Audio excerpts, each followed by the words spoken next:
What is up, guys? This is week 10 of Bodyweight Rings, and in this video what we're going to be talking about is the behind the scenes of calisthenics, what kind of work needs to be done in order to see any progress with calisthenics. So let's get into it. So this week I was reading an article that I stumbled across. It was from GORNation, talking about the mechanisms behind calisthenics progress, and I'll leave a link to the article and also the equipment that I use in this video down below. And one thing I wanted to point out for this pole session, I actually went to the gymnastics gym. I had an opportunity to go do that and do my workout there, and it was actually a lot of fun. I had a good time working out using different equipment and actually being able to have room and the ability to use gymnastics rings for all my exercises. So let's start talking about this article. So muscle size generally tells us how strong we are. Generally, the bigger muscles that you have, the stronger you are. But with calisthenics or bodyweight movements, you could have big muscles but be relatively weak compared to your own body weight. There's two types of strength. One is relative and then one is absolute strength. So in comparison to your own body weight, how strong are you? How much can you lift compared to your body weight? And then you have absolute strength, is literally how much can you lift.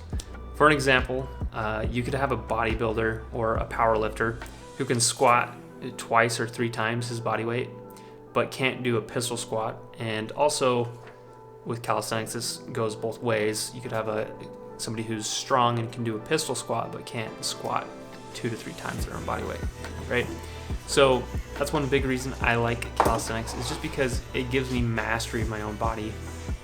And like I mentioned, there's a couple different reasons why I like calisthenics personally, and those kind of reasons are, one is flexibility. Calisthenics and flexibility have a good relationship. They correlate very well.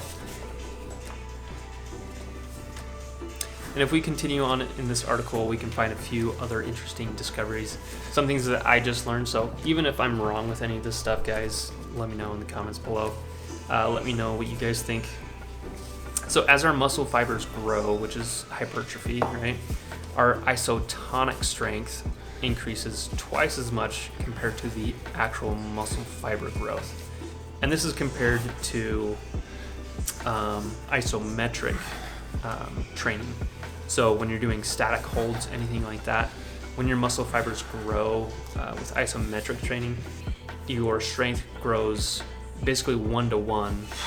To simplify this all down, is when you're doing isometric holds, you don't get as big of a benefit strength-wise as compared to isotonic training, so concentric and eccentric movements. So to me, doing those isotonic or the concentric and eccentric movements are more beneficial for your time if you are searching for strength gains.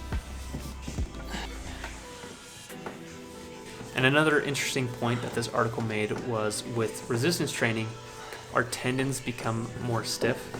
And when they become more stiff, they can more effectively pull on all of our muscles.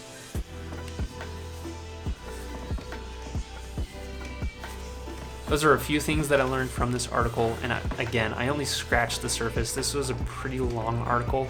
So again, if you want to read the entire article, I will have a link down below. And also let me know what you guys think about this new kind of format. I thought it'd be pretty interesting to share with you guys some of the articles that I have been reading about fitness. And if you haven't been able to catch any of my previous episodes of Bodyweight Rings, go ahead and click right here to watch the previous episodes, and I will catch you guys in the next one.